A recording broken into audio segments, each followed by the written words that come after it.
बिस्मिल्लाहिर्रहमानिर्रहीम। आज के प्रोग्राम के साथ मैं हूं नसरुल्लाह मलिक। नाज़रीन, किसी मुल्क के दिफा के लिए इंतहाई ज़रूरी है कि उसकी मईशत मजबूत हो, और आजकल दुनिया में वही मुल्क तरक्की करते हैं, वही मजबूत होते हैं, वही तवाना होते हैं जिनकी मईशत मजबूत होती है। जिनकी मईशत मजबूत ना हो, उन्हें लोगों के सामने हाथ भी फैलाना पड़ते हैं और अपनी सिक्योरिटी पर भी उनको कंप्रोमाइज़ करना पड़ता है। पाकिस्तान की मईशत मुसलसल दबाव का शिकार तो रही है, लेकिन कुछ ऐसी शख्सियात भी हैं जिन्होंने पाकिस्तान के लिए अपना भरपूर किरदार अदा किया, मुल्क की मईशत को संभाला और मुल्क की मईशत को वहाँ ले गए जहाँ मुल्क टेक ऑफ की तरफ जा रहा था।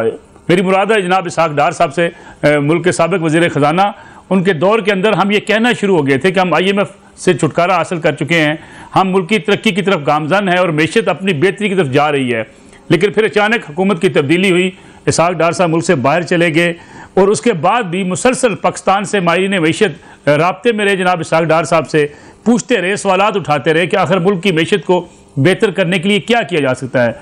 लेकिन हुकूमत पौने 4 साल इमरान खान साहब की हुकूमत थी, तनकीद बड़ी करती रही, तनकीद के साथ साथ मुकदमात बनाती रही, साथ ये कहती रही कि साबिक हुकूमत की वजह से बहुत सी मुश्किलात पैदा हुई और हम इकानमी को ठीक कर रहे हैं। लेकिन आज जब वह हुकूमत रुखसत हुई तो उस वक्त जो सूरत हाल है, जो मुल्क की इकानमी की सूरत हाल है, जो इस वक्त शरह है, जो इस वक्त रुपये की, उसकी सूरत हाल के साथ साथ मुल्क की इदारे जिन मुश्किलात का शिकार है, उसका शायद एक प्रोग्राम के अंदर अहाता नहीं हो सकता। लेकिन हमारी आज ख्वाहिश है और हमारे साथ मौजूद है आज मुल्क के साबिक वज़ीर ख़जाना जनाब इसहाक डार साहब। उन्हीं से जानने की कोशिश करेंगे कि मुल्क की मईशत ख़राब कहाँ से थी, ठीक कैसे हो सकती थी, ठीक क्यों ना हुई, और आज जो मुश्किलात हैं क्या हम ये कहकर माजी की हुकूमत पर डालकर आगे बढ़ेंगे या इसको दुरुस्त करने के भी कोई इम्कानात मौजूद हैं। जनाब इसहाक डार साहब, बहुत बहुत शुक्रिया आपका प्रोग्राम में वक्त देने का। ये बताइएगा कि जब आपने हुकूमत संभाली थी, आप वज़ीर ख़जाना बने, तब भी ये कहा गया कि मुल्क की मईशत बड़ी मुश्किलात का शिकार है, तबाह हो गई है मुल्क की मईशत, लेकिन उसके बाद आपने इसको चैलेंज समझा, आगे बढ़ाया। आज 2022 में एक दफ़ा PTI की हुकूमत रुखसत हुई, शहबाज शरीफ साहब वज़ीर आज़म बन चुके हैं, लेकिन ये कहा जा रहा है कि माजी की हुकूमत की वजह से मुश्किलात हैं, क्या उन पर काबू पाया जा सकता है इसहाक डार साहब? बहुत शुक्रिया मलिक साहब। बिस्मिल्लाहिर्रहमानिर्रहीम, अस्सलातु वस्सलामु अलैका या खातुन नबीन। साहब, आपने जो इंट्रो दिया इसमें आपने बिल्कुल बड़ी एक प्रैक्टिकल और प्रैग्मेटिक बात की है। पाकिस्तान की मईशत 2013 में macro economic unstable globally declare हुई थी और हमें उसमें माइंड में रखना चाहिए कि जो एवरेज इन्फ्लेशन थी उससे पिछले 5 साल 2008-13 में वो करीबन 12% थी। हाई बजट और फिस्कल डेफिसिट था। बिल्कुल ठीक। और पाकिस्तान को कोई भी इलेक्शन से पहले की बात कर रहा हूँ, कोई अदारा जो है बैनुल अक़वामी वो कोई नया पैसा नया लोन देने के लिए तैयार नहीं था, क्योंकि IMF का जो तजर्बा था पाकिस्तान के साथ के उस हुकूमत ने 2008-13 में करीबन $11.5 बिलियन एक पैकेज लिया और तीसरे रिव्यू के बाद वो छोड़ के चले गए। 12 क्वार्टरली आपके रिफॉर्म लेवल्स एग्री होते हैं एक प्रोग्राम में, यानी IMF और पाकिस्तान हुकूमत किसी भी हुकूमत के साथ, तो वो सिर्फ 3 वो उसको कहते हैं फ्रंट लोडेड प्रोग्राम, वो 7.5 बिलियन ले लिया और उसके बाद न वो कर सके अपना शौकत तरीन साहब या हफीज शेख साहब, और प्रोग्राम को छोड़ दिया। जी जी। उसकी वजह से ये कैलकुलेट करना मुश्किल नहीं होता कि ये मुल्क जो उसकी लायबिलिटीज इंटरनेशनल, जैसे आज हमें पता है कि हमने अगले 12 महीने में करीबन $32 अरब पे करने, बिल्कुल ठीक, यानी जो लायबिलिटीज माजी की हैं और वो पिछले 5 साल की नहीं है, पिछली परपेचुअल, ये तो रोल ओवर होती रहती हैं, क्योंकि हमने कभी लोन रियल टर्म में तो वापस किया ही नहीं ना। हम नया लोन लेते हैं और पुराना लोन वापस करते हैं। अदरवाइज अगर पे हो तो फिर तो आपका स्टॉक कम होना चाहिए, यानी कर्जों का हुजम कम होना चाहिए। तो वो आपको आपकी जो फाइनेंशियल हेल्थ है वो ठीक होनी चाहिए कि आपके साथ तमाम बैनुल अक़वामी इंटरनेशनल फाइनेंशियल इंस्टीट्यूशन जो है वो काम करने के लिए तैयार हो। आपका वर्ल्ड बैंक है, IBRD है, IFC है, अपना IMF है, एशियन डेवलपमेंट बैंक है, इस्लामिक डेवलपमेंट बैंक है, अभी एशिया इंफ्रास्ट्रक्चर जो बैंक है चाइना का, ये सारे जो है आपसे डील करें। तो ये प्रेडिक्शन ये थी कि कोई भी पॉलिटिकल पार्टी इलेक्शन जीत के आएगी तो 6 से 7 महीने में डिफॉल्ट करेगी। ये ग्राउंड रियलिटी थी। इलेक्शन से पहले, सब ये डॉक्यूमेंटेड है, आप चेक कर सकते हैं। बिल्कुल ठीक। अब वो 6-7 हम वो 6-7 महीने की बहुत सीरियस वरी थी पाकिस्तान के लिए।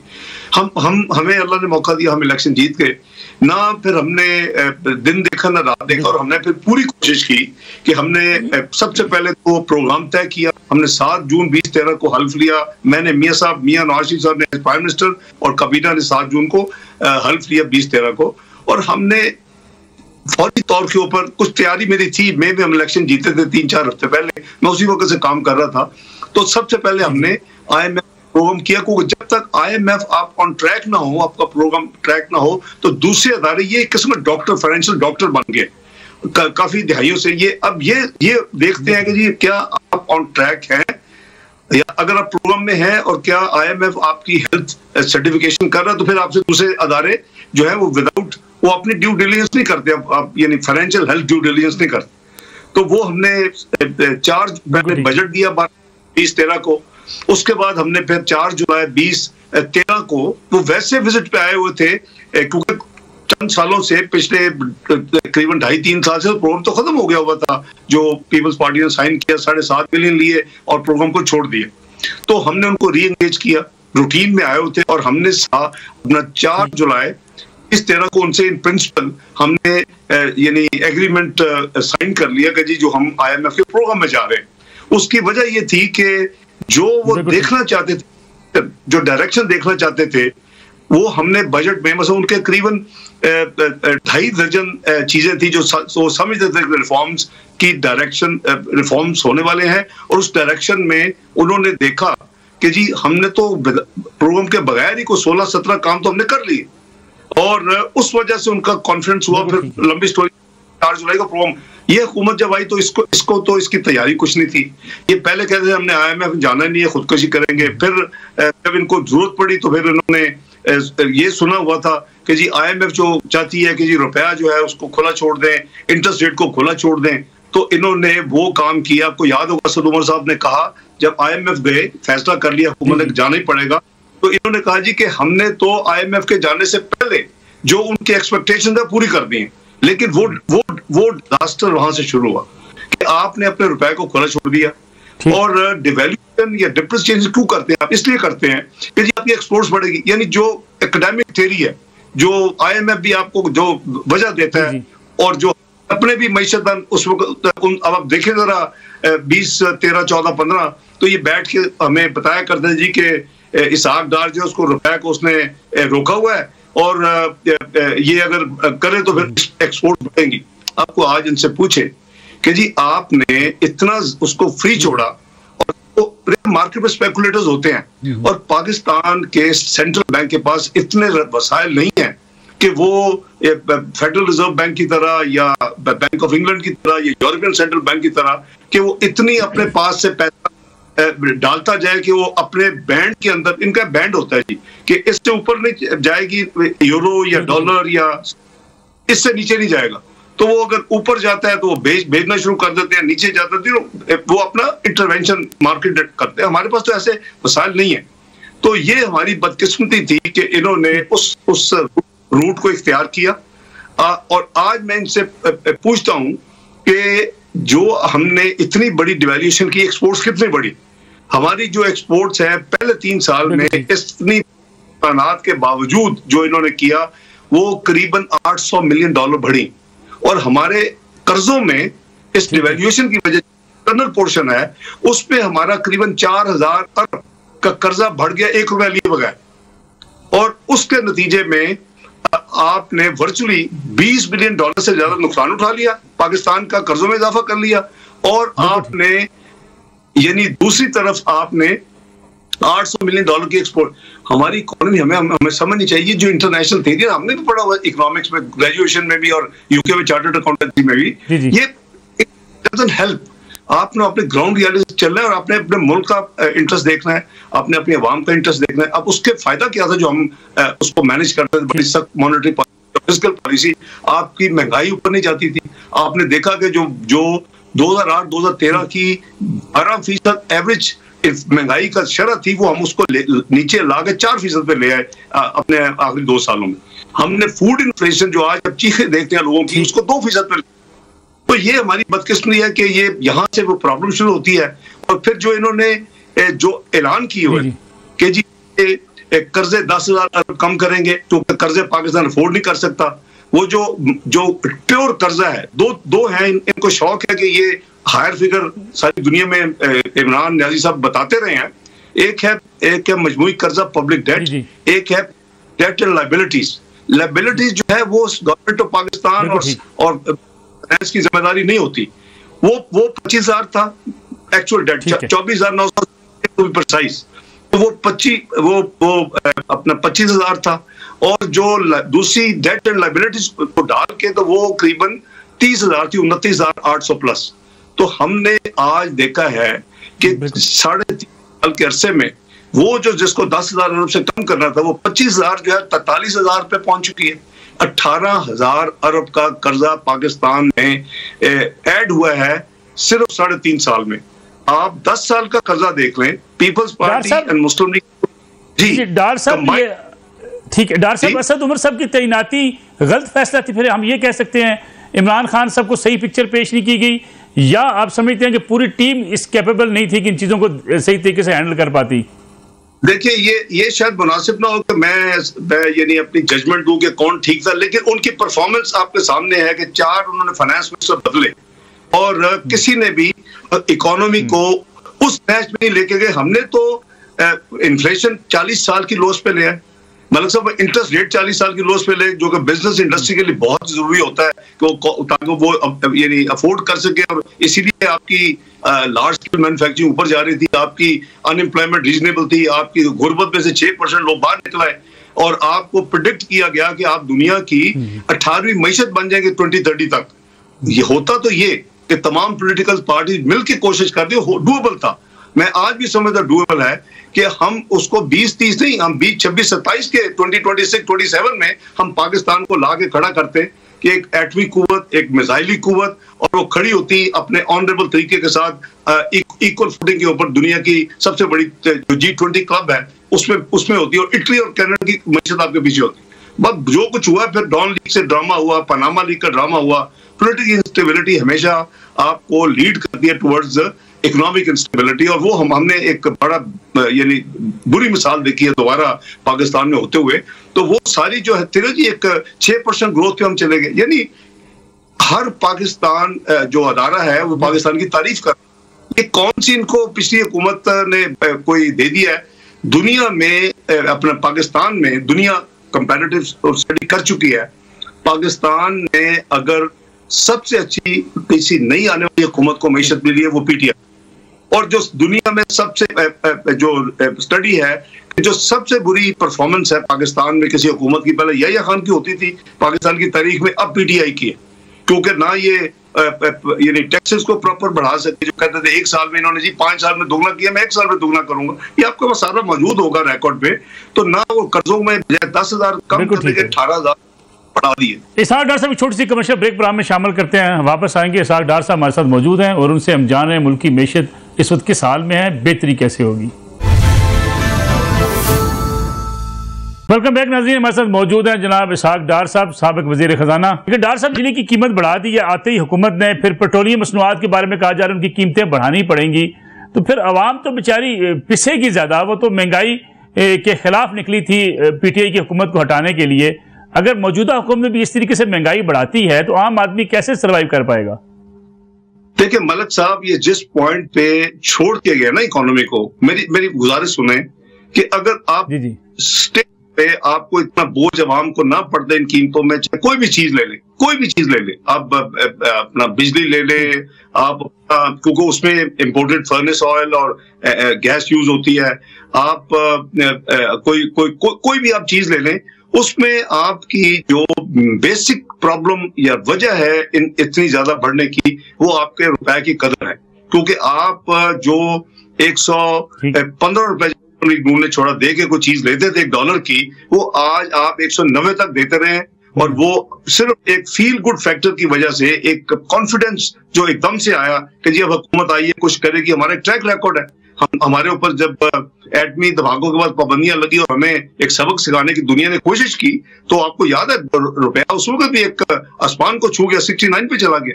और नेशनल असेंबली में तकरीर हुई सितंबर 1998 में कि ये 100 रुपए का हो जाएगा दिसंबर 98 तक। अल्हम्दुलिल्लाह हमने उसको मैनेज किया, उसको फिस्कल मॉनेटरी पॉलिसी को टाइट किया, सब कुछ किया। हमने देखा कि वो 52 पे चंद महीनों में आ गया, फिर स्टेबल रहा, यानी 8 महीने स्टेबल रहा 52 के ऊपर। और यही हाल अब हुआ था जब हम आए थे। अब के बेसिकली इकोनॉमिक इंडिकेटर्स ठीक होंगे तो उसके बाद ये होगा। अब आपकी पेट्रोलियम मसनूआत जो है, अगर आपका आज जो रुपया डॉलर की जो पैरिटी है वो अगर 115 ये चले, टिकट 122 पे चढ़े, वो होती, आप उसी बेसिस पे अपना बेचेंगे ना, कॉस्ट निकालेंगे। और आप आज 189 पे जब चले गए, अभी भी नई हुकूमत के बाद 181, 181 182 के दरमियान है, तो वो कॉस्ट ऑटोमेटिकली आपने अपने हाथों से बढ़ाई है। आपने हर चीज की कीमत जो है वो अपने हाथों से इस फेलियर की वजह से बढ़ाई है कि आपने। उसके बाद इन्होंने जो इंटरेस्ट रेट का जो किया, आपको पता ही है कि 13.25% पे ले गए थे ये, अब हम 6% पे लाए थे उसको। हमें चाहिए तो था कि आने वाली हुकूमत उसको 8% पे लेके जाती। इनकी फेल्ड पॉलिसीज की वजह से दूसरे में कोविड को ये ब्लेम जो देते हैं, पिछली गवर्नमेंट कोविड से पहले इकोनॉमी बैठ चुकी थी और मैं रिकॉर्ड पे हूं। उसकी वजह ये है कि अगर ये उसको सही मैनेज करते तो फिर इनकी सेकंड ईयर में इनकी जीडीपी ग्रोथ -1% ना होती, जिसका मतलब है कि इन्होंने $51 बिलियन पाकिस्तान की मजमूई कौमी पैदावार का नुकसान किया अपने पॉलिसी फेलियर्स की वजह से। और आज हम देख रहे हैं कि अभी भी हमारे पास नहीं पहुंचे, 4 साल गुजरने को थे, अभी भी हमारा डॉलर टर्म में इनकी जीडीपी हमारे पास नहीं पहुंची। जब उसको ये करते हैं तो इनके जो हैं लोग वो फिर रुपयों में आ जाते हैं, क्योंकि जाहिर है कि जीडीपी जो है आपको कंपेयर करना डॉलर टर्म, तो ये बड़ी दुख भरी दास्तान है। लेकिन ये ठीक हो सकती है। हमने 3.5 साल जाया कर दिए हैं। पहले हमने 6 महीने का देखेंगे, 1 साल देखेंगे, फिर 2 साल देखेंगे, लेकिन करते करते शुक्र है कि एक आईनी तरीके के साथ हुकूमत को रुखसत किया गया। ऑल्दो अभी तक वो उसको डाइजेस्ट नहीं कर पा रहे, और कभी वो गद्दारी के सर्टिफिकेट बांटते हैं और वो अनफॉर्चुनेटली पाकिस्तान के फॉरेन रिलेशंस को खराब करते हैं, और फिर एक सुपर पावर को, उसके स्टेट डिपार्टमेंट को, उसके व्हाइट हाउस को पब्लिक होना पड़ता है कि जी there is no truth in it, इसमें कोई सच्चाई नहीं है जो पाकिस्तान का जो फॉर्मर प्राइम मिनिस्टर है। तो मैं अब आपने देखा कि आपके DGISPR जो अपना इंटर सर्विसेज पब्लिक रिलेशन है फौज पाकिस्तान, उनको भी फिर क्लैरिफिकेशन देनी पड़ी, क्योंकि आप झूठ बोल रहे हैं आवाम के साथ। आप उनको कह रहे थे कि मेरे खिलाफ ये एक साजिश। भाई आप अपनी परफॉर्मेंस तो देख लें, अगर ऐसी परफॉर्मेंस थी तो आपको तो खुद ही छोड़ देना चाहिए था। जापान में हर दूसरे तीसरे साल लोग हुकूमतें छोड़ देती हैं कि जी हमारी परफॉर्मेंस हम नहीं कर सके, इकोनॉमी हैंडल नहीं कर सके, आपने अवाम नया मैंडेट दे। तो आप ये है बैकग्राउंड। डॉक्टर साहब आपने महंगाई की जिक्र किया। महंगाई रिलेट करती है जो है रुपए की कीमत के साथ। अगर डॉलर नीचे नहीं आता तो फिर महंगाई तो ऐसे ही रहेगी। क्या आप डॉलर समझते हैं नीचे लाया जा सकता है? कहां तक लाया जा सकता है? मलिक साहब, ये एक तो डॉलर वाली है और दूसरी एक और वजह महंगाई ऊपर होने की बाई में वो वजह है कि उस हुकूमत में माफियाज थे, और माफियाज इमरान नियाजी साहब के बिल्कुल विंग में उनके नीचे बैठे हुए थे और उनको सब पता था। मुझे ये बताएं कि आप उस जमाने, यानी हमारे जमाने की आप देख रहे हैं सारी कार्रवाई, हमने तो एक्सपोर्ट चीनी की इजाजत, उस वक्त भी एक्सपोर्ट सरप्लस थी। जो चीनी के कारखाने हैं वो पीपल्स पार्टी के लोगों के भी हैं, वो मुस्लिम लीग नून के लोगों के भी हैं, और वो PTI के लोगों के भी हैं। तो हमने तो बिल्कुल उस गैर सियासी तौर के ऊपर, जब मेरे पास ECG में समरी आई कि जी एक्सपोर्ट की इजाजत दें, सबसे पहले उसकी प्रॉपर ऑडिट हुआ कि वाकई मुल्क में जो इस वक्त स्टॉक मौजूद है और जो मुल्क की रिक्वायरमेंट है, और आगे आने वाले पीरियड जब क्रशिंग सीजन होना उस वक्त तक जो है, तो क्या वाकई है। इन्होंने तो इनके पास जब आई ये समरी, क्योंकि इनके वेस्टेड इंटरेस्ट थे, तो इन्होंने तो आंखें बंद करके 10 लाख एकदम से 10 लाख की दे दी। हमारे पास जो वेरीफाई फिगर्स हुए 6 लाख के करीब है, तो हमने उसको तोड़ के दिया 1 लाख 1.5 लाख, वो उसका एक नेचुरल एक प्राइस के ऊपर इफेक्ट आता है। तो मलिक साहब, ये मैन मेड खुद क्रिएट किए इन्होंने क्राइसिस। ये सारे का सारा जुल्म अवाम के ऊपर पिछली हुकूमत की इनकॉम्पिटेंस और इनकी अनफॉर्चुनेटली करप्शन मैं कहूंगा, जो माफिया थे, और उनके खिलाफ किसी के पास कुछ नहीं हुआ। आपके सामने आप मुझे एक दिखा दें कमेटी जरूर बनती, इंक्वायरी कमेटी बनती थी, चलता था, जो उसका किसी के ऊपर कोई जरा सी भी उंगली नहीं उठी, कोई एक्शन नहीं हुआ। तो जब इनको परवाह नहीं है, हम तो हर महीने ईसीसी में करते थे। हमने एक नेशनल प्राइसिंग मॉनिटरिंग कमेटी बनाई हुई थी, फाइनेंस मिनिस्टर उसका चेयरमैन था, उसमें तमाम नेशनल फूड सिक्योरिटी के मिनिस्टर था, उसमें उनके सेक्रेटरीज थे, प्रोविंशियल फूड सेक्रेटरीज थे। हम हर मार्केट को वहां बैठ के हम उसकी तशहीर नहीं करते थे। यहां तक कि अगर पिंडी और इस्लामाबाद की मार्केट्स में 34 मार्केट से डाटा आता था, पाकिस्तान स्टैटिस्टिक्स वहां लेके आता था, हर महीने मीटिंग होती थी, मैं चेयर करता था, उसकी हम तशहीर नहीं करते थे। अगर प्राइस में मेजर डिफरेंस है, हम कमिश्नर्स को यानी पुल अप करते थे कि ये क्या है, जाके आप मार्केट में जाएं और इसको चेक करें, अवाम अफोर्ड नहीं कर सकती। तो इनके जमाने में तो सब लूट पड़ी थी, खुद भी ये इनके जो एटीएम थी और जो इनके फाइनेंस करने वाले इस पार्टी के डोनर्स थे, उन्होंने खूब अपने पूरे किए। पिछले पता नहीं 20-25 साल जब ये वेट कर रहे थे तो सारी उन्होंने सब कसरें निकाली। अब इसको वापस लाना तो ऑलमोस्ट, अब हमें टारगेट क्या है, जो आप कह रहे हैं, अब क्या होगा? सबसे पहले तो हर महीने जो कीमत बढ़ती थी उसको आप बांधे, वो आगे ना बढ़े। और उसके लिए आपने देखा कि हमें बड़ी सख्त किस्म की और फिस्कल पॉलिसी में चेंजेस लानी होंगी। हमें एक अपनी जो ओवरसाइट है उसको करना होगा, क्योंकि ये चीजें नजर नहीं आती। नेशनल जो प्राइसिंग मॉनिटरिंग कमेटी थी, लेकिन उसका एक इम्पैक्ट होता है, उनको पता होता है कि वॉच कर रही है। और पाकिस्तान जैसे मुल्क में जहां यानी कोई कंज्यूमर प्रोटेक्शन सोसाइटीज नहीं है मगरबी ममालिक की तरह, वहां तो हुकूमत का डबल फर्ज है कि हर चीज को देखें। मैं मिसाल देता हूं, आपको याद होगा कि हमारे इंदौर में एक दफा आलू जो था वो शूट अप करके 70 रुपए पे चला गया। उसके बाद उन्होंने कहा रमजान शरीफ आने वाला, ये 100 रुपए पे चला जाएगा पर किलो। हमने जब मैंने पता करवाया अपना इंटेलिजेंस वालों को कह कि क्या वजह है, तो पता चला कि पूरी की पूरी फसल जो है चंद होर्डर्स ने और चंद जो स्पेकुलेटर्स हैं उन्होंने खरीद के कोल्ड स्टोरेज में जमा करवा दी। तो मैंने इसी में मीटिंग की और मैंने कहा ये जंग है ना उनके साथ, होर्डर्स के साथ, प्रॉफिटियर्स के साथ। तो हमने उसके जो ड्यूटीज लेविस खत्म की, इंपोर्ट खोली, और आपने देखा कि 10 रुपए में आलू वापस आए।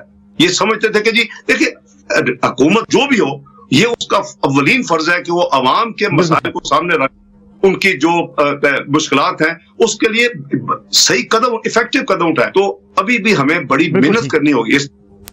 जो लोग मुझे 2013 में कहते थे ना बैन अवी एक्सपोर्ट, जी आपको 6 से 7 साल लगेंगे, अब वो पता क्या कहते हैं, पाकिस्तान को 12 से 15 साल लगेंगे इस भंवर से निकलने के लिए। अल्लाह न करे कि इतना लगे। तो उस वक्त भी अल्लाह ने करम नवाजी की थी और 3 साल में we were not only stable, लेकिन हमारी प्रोजेक्शन होती पार्ट ऑफ G20 चंद सालों में। अब अल्लाह करे कि हम जल्दी से जल्दी इस मुसीबत से निकलें और इसको, लेकिन इसके लिए मेहनत की जरूरत है, सख्त पॉलिसी की जरूरत है और इफेक्टिव कंट्रोल की इम्प्लीमेंटेशन की जरूरत है। डॉक्टर साहब एक और कमर्शियल ब्रेक प्रोग्राम में हमें शामिल करनी है, वापस आते हैं। वेलकम बैक नाज़रीन, हमारे साथ मौजूद है जनाब इसहाक डार साहब, साबिक वजीर खजाना। जी डॉक्टर साहब, IMF के हवाले से अक्सर कहा जाता है, अपोजिशन में बैठे हुई मुस्लिम लीग नवाज भी कहती रही कि स्टेट बैंक में जो तब्दीलियां की गई, स्टेट बैंक की खासतौर पर इख्तियारात के हवाले से, या स्टेट बैंक में जो अपॉइंटमेंट्स हुई उनके हवाले से IMF के दबाव पर की गई। आप समझते हैं माजी में ऐसा हुआ है, माजी की हुकूमत ने ऐसा किया है जिसके साथ पड़े मैशत पर? देखिए अल्लाह का शुक्र है, अल्लाह का फजल है और उसकी विटनेसेस है, अल्लाह हमको जिंदगी दे। उस वक्त 98-99 जो सख्त दौर था, और अभी भी 2013-18 में उस टाइम के स्टेट बैंक के गवर्नर, उस टाइम के सेक्रेटरी फाइनेंस, वो सब मौजूद हैं और वो इस चीज की विटनेस है, इस चीज के गवाह हैं कि मुस्लिम लीग नून की नुमाइंदगी करते हुए हम IMF से कैसे डील करते थे। देखिए आपने लड़ना नहीं है, आपने अपने इफेक्टिव कोजेंट आर्गुमेंट के साथ उनको कन्विंस करना है। और बहुत मुश्किल हमारे जो होते थे डायलॉग्स और वो, तो हमने कभी डिक्टेशन नहीं दी, यानी कि जी इतने रुपए डिवैल्यू कर दें, इतने आप इंटरेस्ट को ऊपर ले जाएं।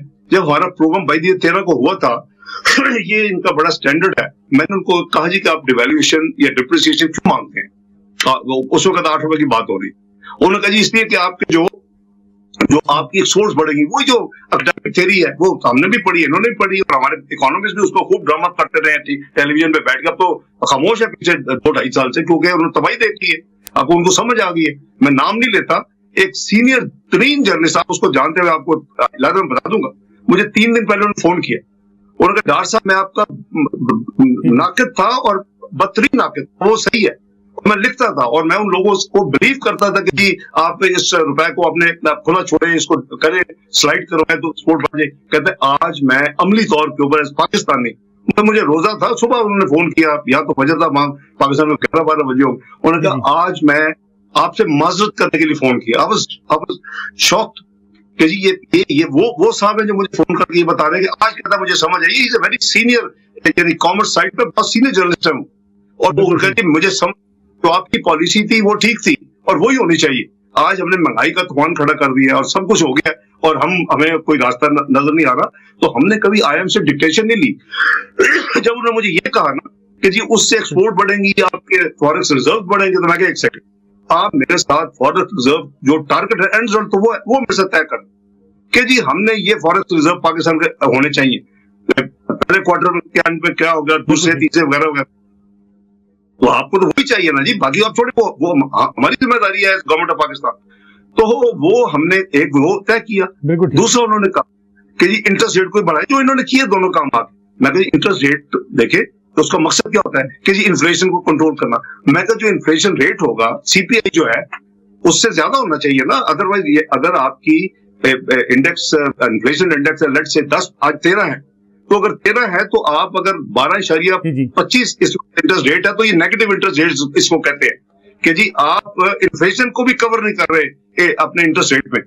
तो मैंने कहा वो हमारा पॉजिटिव होगा। तो मलक साहब ये उनके पास जवाब नहीं था। मैंने कहा जी आप हमने 2 चीजें मानी हुई थी अल्लाह के फजल से। जब आखिरी साल अब देखे, आखिरी 2 साल, अपने चौथे साल में जब हमारा सीपीआई 4% पे आ गया तो हमारा इंटरेस्ट 5 इस वजह से था कि इट वाज एक्चुअली यानी नेगेटिव इंटरेस्ट रेट नहीं था, पॉजिटिव इंटरेस्ट रेट था, बस 5.25 था। और हमारी जो रिजर्व थे, आपने अभी देखे चंद महीने पहले रजा बाकर साहब ने स्टेटमेंट दिया कि जी जो हाईएस्ट रिजर्व थे स्टेट बैंक के हवाले से वो 2016 में थे। तो हम बिल्ड कर रहे थे अल्लाह के फजल से, और अगर उसी तरह चलते रहते, मुल्क में एक पॉलिटिकल इंस्टेबिलिटी ना आती डॉन और पनामा के हवाले से, तो शायद हम बहुत करीब होते कि हम अगले 4-5 साल में G20 में प्री मैच्योर दाखिल हो जाते। लेकिन बहरहाल अल्लाह की शायद यही मर्जी थी, अल्लाह करे कि आइंदा। डॉक्टर साहब डॉक्टर साहब कुछ खबरें हैं कि आप अगले हफ्ते वापस आ रहे हैं, टाइम बड़ा कम है क्योंकि मौजूदा हुकूमत के पास उतना ज्यादा टाइम नहीं है, आप वापस आ रहे हैं बहुत जल्द? देखिए, एक तो आपने मेरी दुखती रंग छेड़ दी है। अब हम तो हर वो चीज करते हैं और इतना जातियात पे चले जाते हैं, इतनी दुश्मनी पे चले जाते हैं। अनयूजुअल है कि आप किसी भी मुल्क जो है वो अपने शहरी का या फंडामेंटल राइट्स बन रहे हैं उसका पासपोर्ट रिन्यू ना करें, कैंसिल करें। और मेरा पासपोर्ट आपको याद होगा, पीक जब हुकूमत आई थी नई तो इन्होंने सितंबर 2018 में जुडिशरी में मेरा पासपोर्ट कैंसिल करवाया, और 2018 से मेरे पास ट्रैवल डॉक्यूमेंट नहीं है, नंबर 1। इसी तरह मियां नवाज शरीफ साहब का पासपोर्ट रिसेंटली एक्सपायर हुआ है, कैंसिल नहीं एक्सपायर हुआ है। वो उस वक्त चूंकि पीटीआई की गवर्नमेंट थी तो हाई कमीशन ने अपनी माजरत शो की कि हम इसको रिन्यू नहीं कर सकते, हम इंस्ट्रक्शंस हैं कि रिन्यू नहीं करना। आपने शेख रशीद की स्टेटमेंट सुनी होगी, आई एम श्योर आपको याद होगा कि जी हम एक वन ऑफ ट्रैवल भी दे देंगे। एक तो मेरा पासपोर्ट अभी नहीं है, खैर इंशाल्लाह वो मेरा एक राइट है। और दूसरा मेरा मेडिकल जो सर्वाइकल की इशू है वो मेरी मई में थी नेक्स्ट अपॉइंटमेंट, जो पिछली क्वार्टरली होती है, वो मैंने रिपोर्ट भेजी हुई है पाकिस्तान में, रिकॉर्ड पे है सुप्रीम कोर्ट के भी। वो इन्होंने मुझे मैंने रिक्वेस्ट की हुई है कि मुझे उसको जल्दी दे दें, लेकिन यहाँ आपको पता है कि काफी क्यू होता है और वो आपको इतनी जल्दी चेंज नहीं, मैं उम्मीद करता हूँ बड़ी जल्दी मुझे मिल जाएगा। ये 2 चीजें उसमें आड़े आ रही हैं, लेकिन मैं जो अपना मशवरे हैं as a Pakistani, as Muslim League Noon का वर्कर के, वो मैं अपनी लीडरशिप को भेजता रहता हूँ, देता रहता हूँ, देता रहूंगा। और मेरे साथ कंसल्टेशन हो जाती है लीडरशिप की, तो इसलिए अगर किसी वजह से मेरी चंद दिन लगते हैं वापस आने में या थोड़ा सा टाइम लगता है 2-4 हफ्ते, तो वो मुझे इंशाल्लाह वो काम में कोई कमी नहीं आएगी जी। मैं यहाँ से भी पूरी अपनी जिम्मेदारी as a Pakistani, as a Muslim League का मेंबर होने की हैसियत से दे रहा हूँ। डॉक्टर साहब, आखिरी सवाल आपसे पूछना चाहूंगा, टाइम बिल्कुल प्रोग्राम का खत्म हो गया। बजट के हवाले से क्या आवाम बजट से उम्मीदें लगा के बैठे कि मौजूदा हुकूमत एक अच्छा बजट दे पाएगी? मैंने कहा कि इस वक्त हम मुश्किल तरीन यानी सूरत हाल में हैं, और उसकी उसकी कोई जिम्मेदारी या उसकी कोई वजह मुस्लिम लीग नून नहीं है या मुत्तहिदा अपोजिशन नहीं है। कोई ये हुकूमत जो बनने जा रही है वो तो मुत्तहिदा अपोजिशन की बनने जा रही है। मुस्लिम लीग नून उसमें एक मेजर पार्टनर है, लेकिन आप देखेंगे कि काबीना में भी तमाम पार्टीज इंशाल्लाह रिप्रेजेंट करेंगी।